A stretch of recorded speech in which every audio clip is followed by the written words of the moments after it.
মিলিত হওয়ার সময়। রোজাদার বান্দা নানা রকম মজাদার খাবার সামনে নিয়ে মহান আল্লাহ পাকের হুকুমের অপেক্ষায় বসে থাকে। যখন হুকুম হয় তখন খাবার মুখে দেয়। ইফতারে এই বিধান ইসলামের অন্যতম বৈশিষ্ট্য।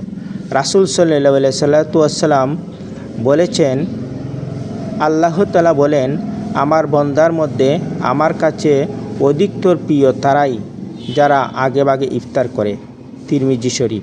ওকে রাসূল সাল্লাল্লাহু আলাইহি সাল্লাম বলেন, আল্লাহ তাআলা সমপরিমাণ সওয়াব ওই ব্যক্তিকে দান করবেন যে ব্যক্তি কোনো রোজাদারকে সামান্য দুধ দিয়ে কিংবা খেজুর দিয়ে কিংবা পানি শরবত দিয়ে ইফতার করাতে পারবে।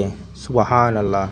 আর যে ব্যক্তি রমজান মাসে কোনো রোজাদারকে পেট ভরে আহার করাবে, আল্লাহ পাক রব্বুল আলামিন হাউজে কাউসারে পানি তাকে পান করাবেন এবং জান্নাতে প্রবেশ করার আগ পর্যন্ত